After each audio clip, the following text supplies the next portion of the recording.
আসসালামু আলাইকুম। আজ ১৯ মে ২০১৭ রোজ শুক্রবার। আমন্ত্রণ এটিভি বাংলা সংবাদে, সাথে আছি আমি হাসান হাফিজ। শুরুতে সংবাদ শিরোনাম। রোহিঙ্গা শরণার্থী সমস্যা সমাধানে বাংলাদেশকে সহযোগিতায় আগ্রহী কাতার। মংডুর মংনামায় গণগ্রেপ্তার শুরু করেছে সেনাবাহিনী। রোহিঙ্গা নারীদের নিরাপত্তা বিষয়ে এআরএনওর প্রেস বিজ্ঞপ্তি। এবং ইয়াঙ্গুনে সমালোচিত ভিক্ষু উরাতুইয়ের শাস্তির দাবিতে গণস্বাক্ষর কর্মসূচি। শুনছিলেন শিরোনাম, এবারে বিস্তারিত। চলমান রোহিঙ্গা শরণার্থী সমস্যা সমাধানে বাংলাদেশকে সহযোগিতার আগ্রহ প্রকাশ করেছে কাতার। কাতারের প্রধানমন্ত্রী আবদুল্লাহ বিন নাসের বিন খলিফা আল তানি এই আগ্রহের কথা জানিয়ে বৃহস্পতিবার এক পত্রের মাধ্যমে বাংলাদেশের প্রধানমন্ত্রী শেখ হাসিনাকে অবহিত করেন।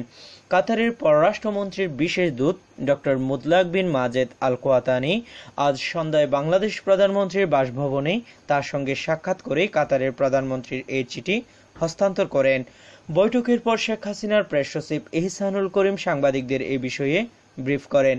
বৈঠকে কাতারের পররাষ্ট্রমন্ত্রীর দূত বলেন, আমাদের শান্তিপূর্ণ অবস্থা বলবৎ রাখার জন্য এক্ষেত্রে একযোগে কাজ করা দরকার। উত্তরে প্রধানমন্ত্রী শেখ হাসিনা বলেন, বার্মার সঙ্গে বাংলাদেশের অত্যন্ত সুসম্পর্ক বিদ্যমান রয়েছে এবং আমাদের মধ্যে তথ্য বিনিময় ও উচ্চ পর্যায়ে সফর বিনিময়ও চালু রয়েছে। শেখ হাসিনা কাতারের পররাষ্ট্রমন্ত্রীর দূতকে অবহিত করেন যে বাংলাদেশ ইতিমধ্যে বার্মাকে তাদের নাগরিকদের ফেরত নেয়ার আহ্বান জানিয়েছে। আজ ভোর ৪টা থেকে মংডুর উত্তরের মংনামার ডিওলতলি এলাকায় গণগ্রেপ্তার শুরু করে বর্মী সেনাবাহিনী। গ্রেপ্তারকৃত প্রায় ২ শতাধিক রোহিঙ্গার মধ্যে শিশু ও বৃদ্ধরাও বাদ পড়েনি বলে জানিয়েছেন প্রত্যক্ষদর্শীরা। গ্রেপ্তার অভিযানের ফলে এলাকার সাধারণ রোহিঙ্গাদের মধ্যে আতঙ্ক বিরাজ করছে।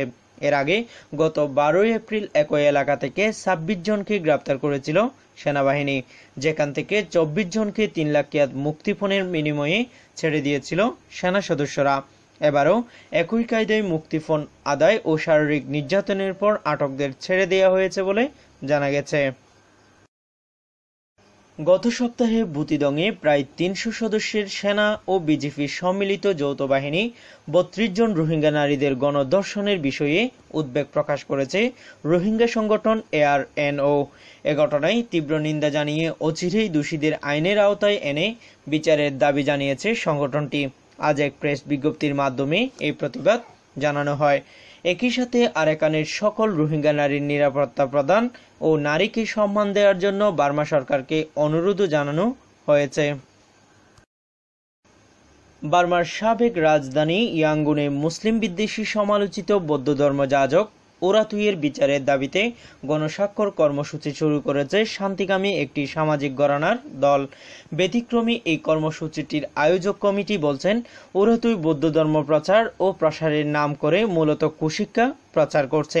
সে আরাকান সহ পুরো বার্মার সম্প্রীতি নষ্ট করতে কার্যক্রম চালাচ্ছে। এতে করে বৌদ্ধ ধর্মের বদনাম হচ্ছে সারা বিশ্বে। তাই অচিরেই উরাতুইকে অবাঞ্ছিত ঘোষণা প্রয়োজন।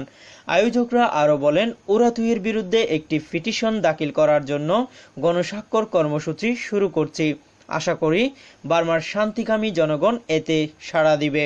এর আগে আয়োজক কমিটি বার্মার মধ্যপন্থী বৌদ্ধ ভিক্ষুদের সংগঠন মাহানাকে একটি পত্র দেয় উরাতুইয়ের কার্যক্রম খতিয়ে দেখে ব্যবস্থা নিতে, কিন্তু এখনো পর্যন্ত পত্রের উত্তর দেয়নি মাহানা।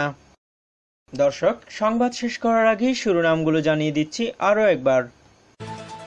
রোহিঙ্গা শরণার্থী সমস্যা সমাধানে বাংলাদেশকে সহযোগিতায় আগ্রহী কাতার। মংডুর মংনামায় গণগ্রেপ্তার শুরু করেছে সেনাবাহিনী। রোহিঙ্গা নারীদের নিরাপত্তা বিষয়ে এআরএনওর প্রেস বিজ্ঞপ্তি। এবং ইয়াঙ্গুনে সমালোচিত ভিক্ষু উরাতুইয়ের শাস্তির দাবিতে গণস্বাক্ষর কর্মসূচি। ভিডিও এবার সাইড দিয়ে আল্লাহ শুক্রিয়া। আর আর দুগুণ ভিডিও আছে বেকুন সাইতো মনে হলে ফয়াসুর মধ্যে সাবস্ক্রাইব করিবেন। তো এই ডান্ডা হতে দিবে আছে এবার ওকে করে দিবেন।